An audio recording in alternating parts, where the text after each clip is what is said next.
नमस्कार दोस्तों, स्वागत है आपका। आज हम लोग गुलाम वंश और मंगोल आक्रमण के बारे में पूरी विस्तार पूर्वक जानेंगे और एक-एक घटनाओं को समझेंगे। तो भारत में गुलाम वंश शासन कर रहा था, लेकिन बार-बार मंगोल आक्रमण हो रहे थे। तो बात आती है मंगोल कौन थे अब? मध्य एशिया में मंगोल साम्राज्य का स्थापना चंगेज खां के द्वारा किया गया। चंगेज खां पूरी दुनिया में विख्यात था। वह एक क्रूर शासक था, वो जो कि निर्दयी कह सकते हैं आप। उसकी सेना भी काफी शक्तिशाली थी, ताकतवर थी। वह जिधर भी जाता था, वो अपने तलवारों के दम पर बहुत सारे कत्लेआम करता हुआ जाता था। वो किसी को बख्शता नहीं था। वो उसी ने मध्य एशिया में मंगोल साम्राज्य की स्थापना की। वह पूरी दुनिया में वह राज करना चाहता था। वो पूरी दुनिया को वह जीतना चाहता था। पूरी दुनिया को मुट्ठी में करना चाहता था वो। और दूसरी बात यह थी कि चंगेज खां इस्लाम को मिटाना चाहता था, खत्म करना चाहता था। इस्लाम से उसको नफरत थी और वह पंजाब, सिंध, अफगानिस्तान के रास्ते आक्रमण करता था। और जो ये क्षेत्र जो दिखाई दे रहे हैं, पंजाब, सिंध, अफगानिस्तान, ये सब भारत के ही क्षेत्र थे अब, जहाँ पर गुलाम वंश शासन कर रहा था। तो इसे हम लोग और भी विस्तार से एक-एक घटनाओं को देखते जाएंगे और समझते जाएंगे। तो चलिए देखते हैं। भारत और मध्य एशिया का शक्ति संतुलन। 13वीं शताब्दी में भारत के उत्तर पश्चिम में मंगोल का उदय हो रहा था। भारत के उत्तर पश्चिम में मंगोल का उदय हो रहा था, मतलब यह मध्य एशिया की बात हो रही है। वहाँ पर मंगोल का उदय हो रहा था, मतलब कि चंगेज खां अपनी सत्ता को पूरी ताकत के साथ विस्तार कर रहा था। वो अपनी साम्राज्य का विस्तार कर रहा था वो वहाँ पर। और देखते हैं, दिल्ली का शासक वर्ग तुर्क था, लेकिन मंगोलों से उनके पुराने संबंध त्रुटिपूर्ण थे। मंगोल का उनका और गुलाम वंश का जो रिश्ता है, संबंध है, वो अच्छा नहीं चल रहा था। वो दोनों एक दूसरे के विरोधी थे, क्योंकि मंगोल जो इस्लाम हैं उनको मिटाना चाहता था, खत्म करना चाहता था। तो दोस्ती का तो सवाल ही नहीं पैदा होता है। तो इससे उनके रिश्ते खराब थे। और देखते हैं,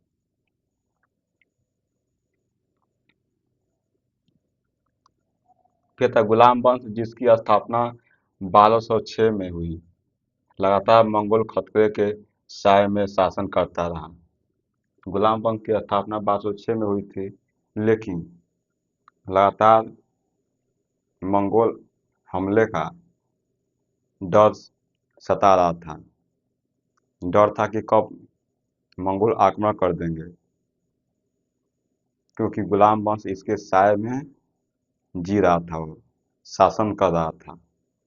क्योंकि मंगोल बहुत ही शक्तिशाली थे। जब भी आक्रमण करते थे, और पूरी सेना भी उनकी ताकतवर थी। पूरी योजनाबद्ध तरीके से सेना का गठन किया गया था और उसका जो शासक था चंगेज खां, वह एक बहुत ही निर्दयी, क्रूर किस्म का व्यक्ति था वो। और देखते हैं मंगोल साम्राज्य उभरता हुआ तूफान, चंगेज खां का उदय 1206। चंगेज खां का उदय 1206। अब क्या होता है, अब देखते हैं। मंगोलों की सैन्य रणनीति तेज घुड़सवार टुकड़ियां, साइकोलॉजिकल वॉरफेयर, सामूहिक नरसंहार। उसके सेना में बहुत सारे घुड़सवार थे, बहुत सारी टुकड़ियों में बांटे गए थे, बहुत सारे धनुर्धर थे। सेना पूरी अपनी ताकत के लिए जानी जाती थी। जिधर भी जाते थे वह जीत कर आते थे। तो यह पूरी दुनिया में यह विख्यात था यह। और देखते हैं वे एक संगठित साम्राज्य नहीं बल्कि युद्ध मशीन थे। वह संगठित साम्राज्य नहीं थे वह, लेकिन युद्ध लड़ने के लिए वह काफी जाने जाते थे, काफी प्रचलित थे। क्योंकि जिस पर हमला करते थे, जीतते थे तो उसको पूरी तरह से तहस नहस कर देते थे। किसी को उन पर वो दया नहीं करते थे वो। और चंगेज खां का खौफ पूरी दुनिया में विख्यात था। और देखते हैं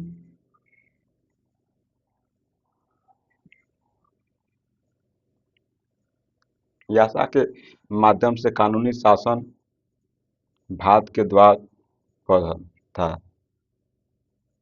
1221 में चंगेज खां भारत की सीमा तक आया, जलालुद्दीन मंगबरनी का पीछा करते हुए। इल्तुतमिश ने उसे दिल्ली पर हमला न करने के लिए राजनयिक मार्ग चुना। उस समय देखें तो अगर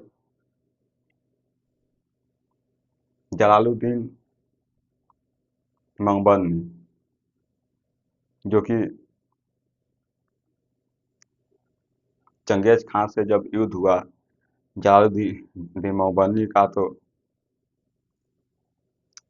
बहुत सारे युद्ध मंगबरनी ने जीते, लेकिन अंत में मंगबरनी हार गया और वह किसी तरह से अपना जान बचाकर वहां से भागा और वह आया भारत में। भारत में उस समय इल्तुतमिश का शासन था। इल्तुतमिश से उसने सहायता मांगी, मदद मांगी कि आप हमारी सहायता कीजिए, हमें चंगेज खान नहीं छोड़ेगा, हमें मार देगा। लेकिन उस समय चंगेज खान भारत की सीमा पर खड़ा होकर देख रहा था कि जो इल्तुतमिश है वह क्या करता है। लेकिन इल्तुतमिश को लगा कि हमें इसको छोड़ देना चाहिए, हमें इसका साथ नहीं देना चाहिए, क्योंकि उस समय गुलाम वंश उतना ताकतवर नहीं था। क्योंकि जब जलालुद्दीन मंगबरनी को अगर इल्तुतमिश संरक्षण देता, रखता उसे, तो चंगेज खां का वह क्या हो जाता, दुश्मन हो जाता वो। और चंगेज खां से लड़ने का मतलब है कि पूरी सेना के साथ लड़िए आप। अगर उस समय इल्तुतमिश मंगबरनी को अगर शरण दे देता, तो भारत का भविष्य कुछ और ही होता। क्योंकि उसके कहर से, चंगेज खां के कहर से कोई बचा नहीं सकता था। और इसी को देखते हुए इल्तुतमिश ने कहा कि हम आपको शरण नहीं दे सकते, मतलब उसको नज़रअंदाज कर दिया।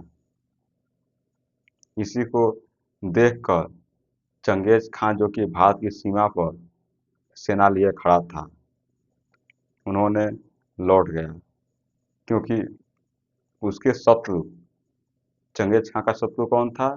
तो जलालुद्दीन मंगबरनी। तो उसके दुश्मन को आप सहायता नहीं करते हैं, तो मतलब आप चंगेज खां के समर्थन में आप हैं। तो उस समय एक बहुत ही संकटपूर्ण स्थिति टली, क्योंकि अगर इल्तुतमिश मंगबरनी को अगर संरक्षण दे देता है, अगर आश्रय देता, तो चंगेज खां की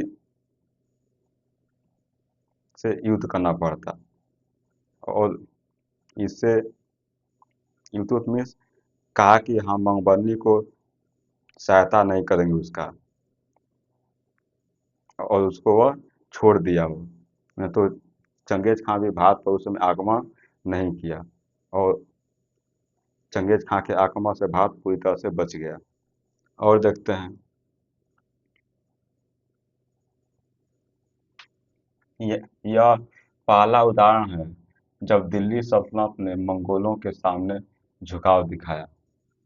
सोचिए, यह पहला अवसर है जब आप मंगबरनी को सहायता नहीं देते हैं, केवल इस बात के लिए कि हम अगर मंगबरनी को अपना शरण देते हैं, मंगबरनी को अगर अपने यहाँ हम रखते हैं, तो चंगेज खां से युद्ध लड़ना पड़ेगा, और हम उतने ताकतवर नहीं हैं कि उसका हम जवाब दे सकें।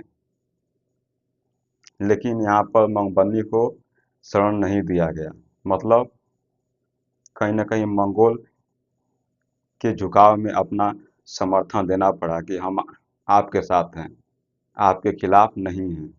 तो यह पहला अवसर था। और देखते हैं, गुलाम वंश और मंगोल संकट। 1241 लाहौर पर मंगोल हमला हुआ। सुल्तान ताजुद्दीन यलदौज को हटाने के बाद लाहौर पर कब्जा। 1241 में अगर देखें, अगर 1241 लाहौर पर मंगोल का हमला हुआ, उस समय सुल्तान ताजुद्दीन यलदौज को हटाने के बाद लाहौर पर कब्जा हुआ। तो यहाँ पर लाहौर पर भी क्या हो गया? कब्जा हो गया। और देखते हैं, इल्तुतमिश के बाद रजिया और नसीरुद्दीन जैसे कमजोर शासक आए। जब इल्तुतमिश का शासनकाल खत्म हो गया, तो उसके पास रजिया आई, नसीरुद्दीन आए। ये लोग उतने शक्तिशाली शासक नहीं थे, अब कमजोर थे अब इल्तुतमिश की तुलना में। और देखते हैं, आंतरिक विद्रोह और विदेशी खतरा। भारत में भी अगर देखें तो छोटे छोटे विद्रोह हो रहे थे, और विदेशी खतरा भी था। तो दोनों को संतुलन बना कर रखना बहुत ही जरूरी था, क्योंकि जो एक घर में शत्रु है और एक बाहर है, अगर दोनों का संतुलन अगर नहीं बनाएंगे तो दिक्कत का सामना करना पड़ सकता है। और देखते हैं, तुर्क अमीर, नायब, इक़्तिदार, गुलाम, ये सभी सत्ता के लिए संघर्ष कर रहे थे। जो ये आप देख रहे हैं, तुर्क अमीर हैं, नायब हैं, इक़्तिदार हैं, गुलाम हैं, ये सभी सत्ता के लिए संघर्ष कर रहे थे, क्योंकि सबको क्या क्या चाहिए थी? सत्ता चाहिए थी। हर कोई सिंहासन पर बैठना चाहता था, सत्ता के लिए संघर्ष करना चाहता था, और लोग कर ही रहे थे। और यह छोटे छोटे विद्रोहों को भी ये लोग जन्म दे रहे थे, ये लोग, क्योंकि जब विद्रोह करेंगे तभी तो सत्ता हासिल करने का अवसर मिलेगा, मौका प्राप्त होगा। और देखते हैं, मंगोलों के खतरे को रोकने की कोई संगठित नीति नहीं थी। जो मंगोल थे, उनको रोकने के लिए भारत में कोई संगठित नीति नहीं थी। क्योंकि जब आप योजनाबद्ध तरीके से एक अच्छी सेना तैयार करते हैं आप, जब अच्छी सेना रहती है, ताकतवर सेना रहती है, तो आप किसी दूसरे से लड़ने में आप सक्षम होते हैं। वैसे ही भारत में कोई ऐसी संगठित सेना नहीं थी जो कि मंगोलों से लड़ सके। और देखते हैं बलबन का उदय और राज्य का पुनर्गठन। जब बलबन आता है तो वह अपनी तरह से पुनर्गठन करता है। वो अपने तरीके से जो सैनिक हैं उनको तैयार करता है, शासन व्यवस्था को अपनी तरह से व्यवस्थित करता है। वो कैसे करता है देखते हैं। बलबन 1266 से 1287, शक्ति का केंद्रीकरण। 1266 से 1287 तक बलबन शासन करता है। और इस समय देखेंगे तो चालगानी जो 40 जो लोग हुआ करते थे, जो सारी जो निर्णय लेते थे सलाह के माध्यम से चालगानी जो थी वह परिषद थी, वो जो कि दरबार के 40 मुख्य सदस्य हुआ करते थे। उनके सलाह से ही कोई कार्य किए जाते थे। तो उसको बलबन ने समाप्त कर दिया। जब समाप्त कर दिया तो शासन किसके पास आ गया? बलबन के पास आ गया। तो शासन का यहाँ पर केंद्रीकरण हुआ। और देखते हैं खुद को जिले इलाही घोषित किया। बलबन ने खुद को जिले इलाही घोषित किया, मतलब कि वो अपने आप को भगवान मानने लगा। क्योंकि वो कहता था कि जो राजा है वह खुदा की वह छाया है। खुदा, अगर आप कोई राजा के खिलाफ जाकर कोई कार्य करते हैं तो मतलब वह कि खुदा का अपमान है वो। और देखते हैं धार्मिक और सांसारिक शक्तियों का संगम अपने व्यक्तित्व में दिखाया। वह शासन को एक अलग तरीके से पूरी तरह से व्यवस्थित कर रहा है वो। जैसे कि फारस में होता था, फारस की कानून व्यवस्था को यहाँ पर लागू करने का प्रयास करता है और पूरी तरह से वह इस पर खरा भी उतरता है, इसमें सफल होता है वो। और जनता में पूरा अपना डर कायम कर लेता है वो। जनता में खौफ रहता है। नायब ए खुदा, ईश्वर का प्रतिनिधि की भूमिका। वो अपने आप को ईश्वर का प्रतिनिधि मानने लगता है। कौन? तो बलबन। और देखते हैं बलबन की राजनीति विचारधारा। बलबन की राजनीतिक विचारधारा क्या थी वो देखते हैं। राज्य की अखंडता सर्वोपरि है। देश सबसे प्रथम स्थान पर आता है। क्योंकि कोई भी देखें तो देश से बड़ा कोई नहीं होता है। सबसे बड़ा राष्ट्र प्रेम होता है, देश प्रेम होता है। तो इसको क्या कर रहा है कि सबसे ऊपर रख रहा है, सर्वोपरि मान रहा है इसको। और देखते हैं अनुशासन, डर, प्रतिष्ठा, दरबारी गरिमा। जो अनुशासन है उसको पूरी तरह से अच्छे ढंग से चालू करता है, वो स्थापित करता है वो। शासन जो पहले पूरी तरह से डगमगा रहा था, लेकिन अब शासन पर पूरा कंट्रोल करता है। कौन? तो बलबन।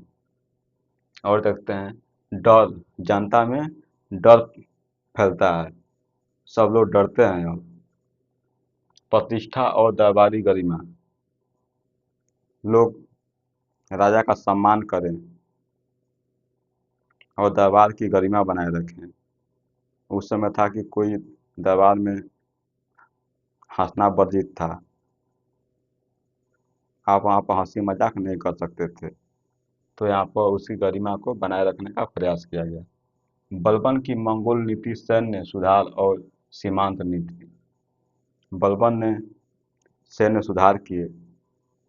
मंगोल से लड़ने के लिए उन्होंने सेना को पूरी योजनाबद्ध तरीके से तैयार किया हुआ। देखते हैं उसको भी। सैन्य सुधार किए, सेनाओं में वह सुधार किया, जो कमियां थी वह उसको दूर किया। वह अस्थाई सेना का गठन किया। जो सेना होती थी, पहले होता था कि जब जब युद्ध लड़ना होता था तो सेना को लोग तैयार कर देते थे और फिर बाद में सेना को ख़त्म कर देते थे। लेकिन बलबन ने यहाँ पर देखें तो अस्थाई सेना जो कि हमेशा रहेगी, युद्ध चले या न चले, लेकिन सेना अस्थाई रहेगी। क्योंकि उस समय था कि मंगोल कब आक्रमण कर दें कोई ठीक नहीं है, तो सेना अगर रहेगी तो आप अपने देश का सुरक्षा कर सकते हैं। और देखते हैं अश्व सेना और धनुर्धर टुकड़ियों की को प्राथमिकता। यहाँ पर अश्व सेना मतलब कि यहाँ पर घोड़सवारी के साथ यहाँ पर धनुर्धर भी सेना में शामिल किए गए, अधिक मात्रा में किए गए।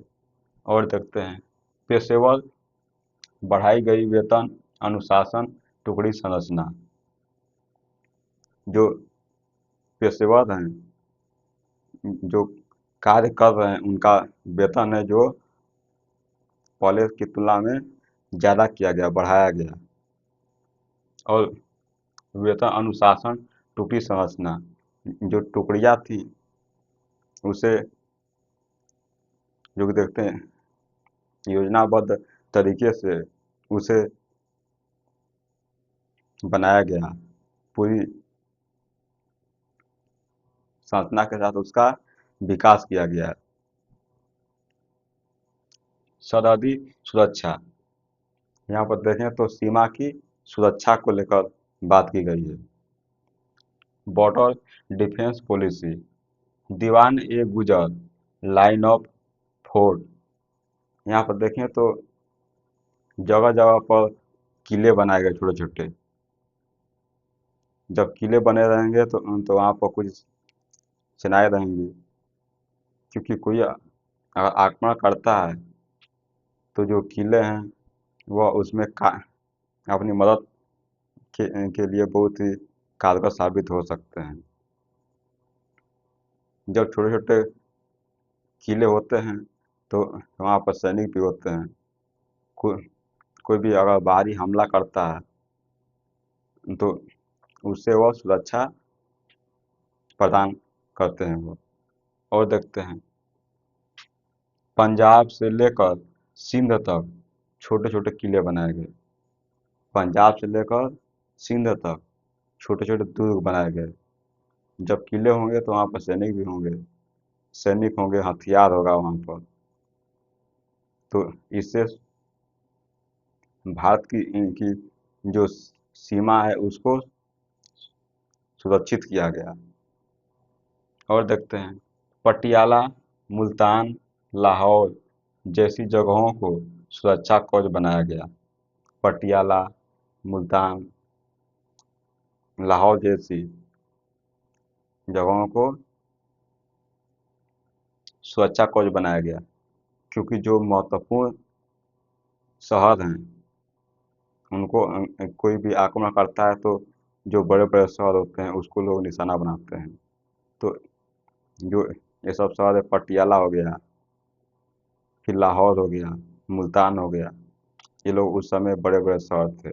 तो इसको सुरक्षा करना बहुत ही ज़रूरी था, क्योंकि कोई भी आक्रमण करता है तो बड़े बड़े शहरों पर आक्रमण करता है। और देखते हैं क्योंकि यह पहले विकसित थे यह। और देखते हैं सीमाओं पर सक्षम गवर्नर नियुक्त किए गए। जो सीमा है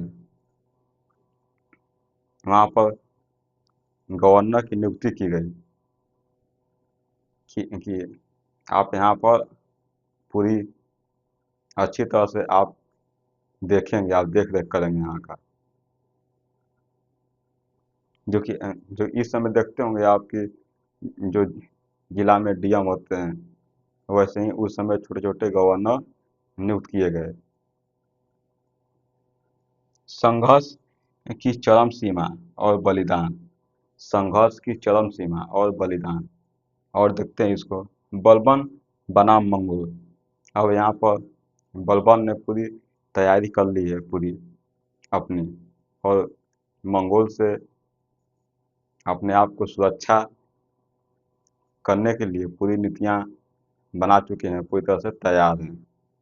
मतलब बलबन पहले से ही सजग है। और देखते हैं 1279 से 1285 के बीच मंगोल ने बार बार आक्रमण किए। बलबन ने अपने पुत्र मोहम्मद को मुल्तान की ओर तैनात किया। जब आक्रमण हुए तो बलबन ने अपने पुत्र मोहम्मद को मुल्तान की तरफ नियुक्त किया, रवाना किया, वहाँ पर भेजा उसको कि जाओ वहाँ पर संभालो, मंगोल के आक्रमण का जवाब दो। और देखते हैं 1285 ईस्वी में मोहम्मद मंगोल से लड़ते हुए शहीद हो गए।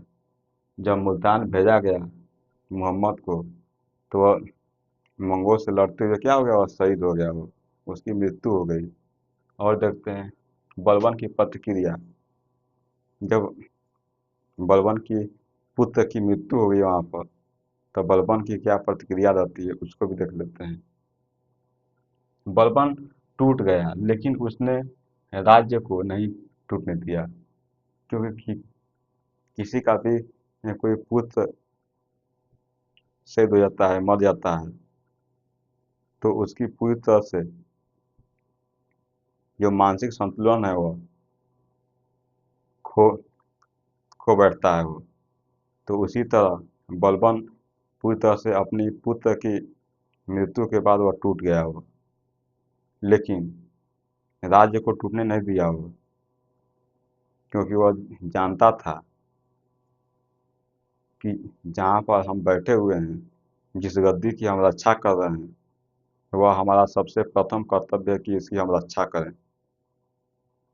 और जो हमारे व्यक्तिगत जीवन में कोई अगर समस्याएं आती हैं, उसका प्रभाव हमारे सिंहासन पर न पड़े, लोग हमें कमज़ोर न समझें।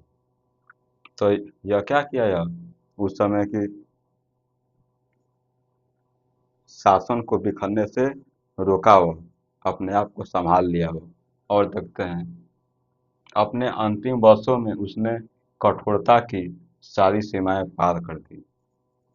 जो पहले जितना कठोर था, वह क्रूर था, वह अब और अधिक क्रूर हो गया हो, और अधिक लोगों को दंड देने लगा, सजा सुनाने लगा।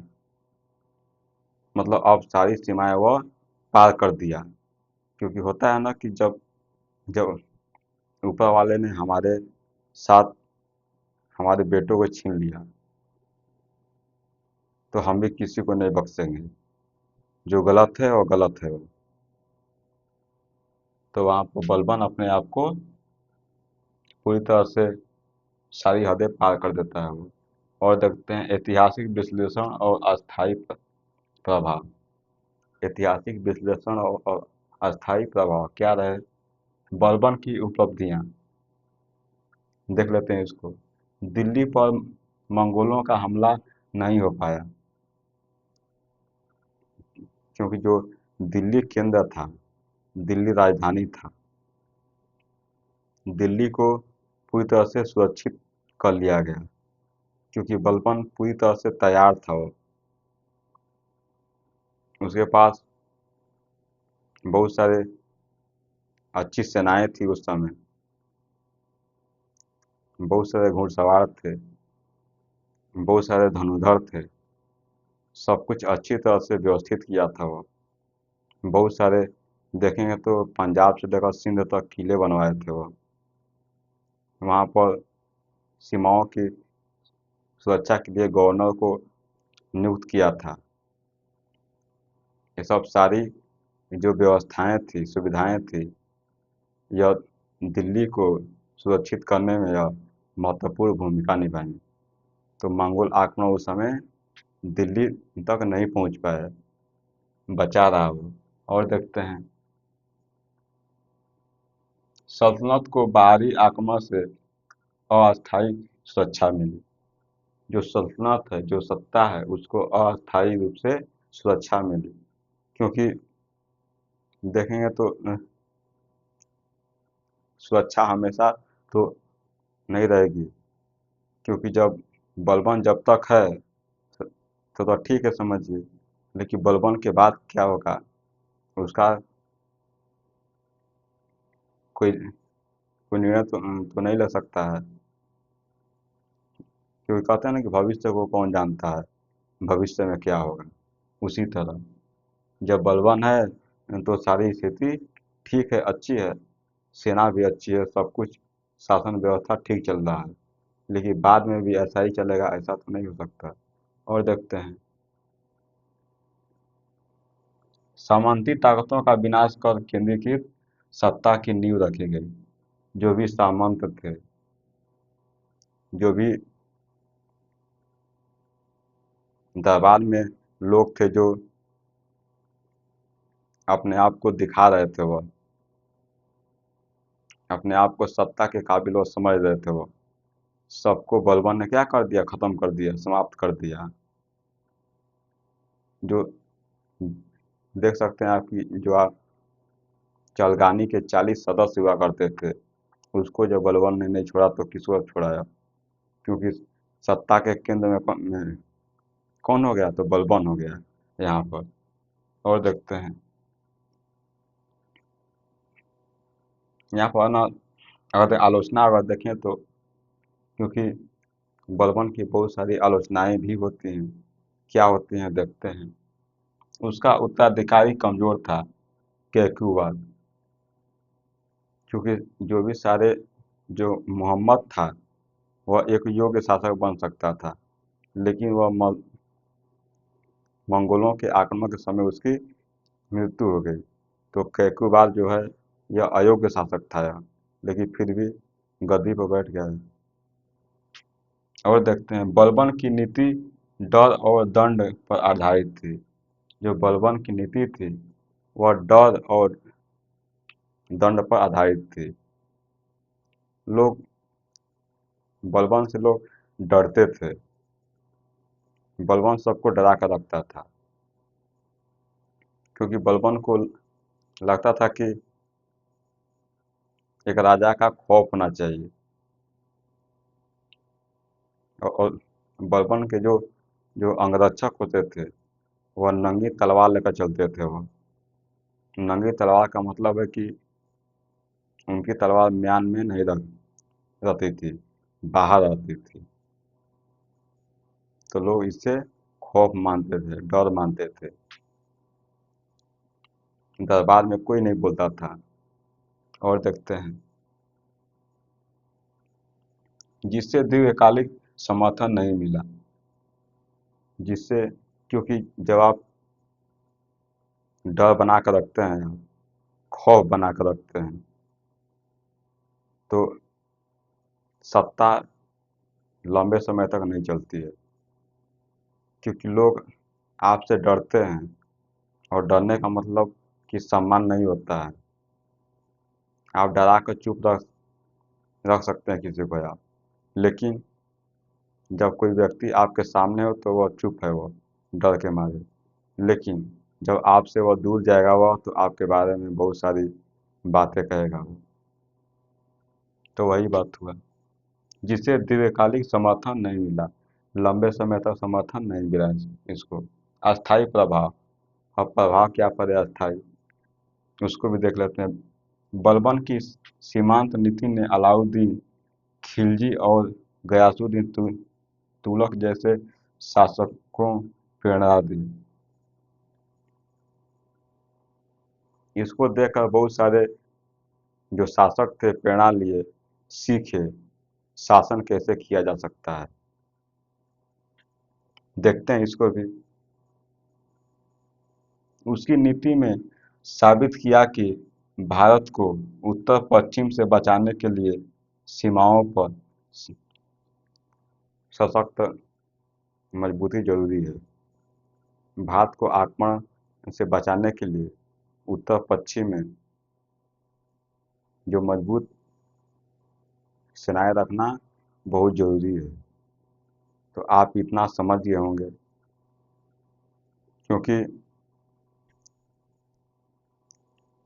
बहुत सारी जगह देखने को मिलता है कि मंगोल आक्रमण क्या है। तो आप मंगोल आक्रमण को भारत पर पूरी विस्तार पूर्वक समझे होंगे। मिलेंगे अगले लेक्चर में। तब तक के लिए आपका बहुत बहुत धन्यवाद। Thank you.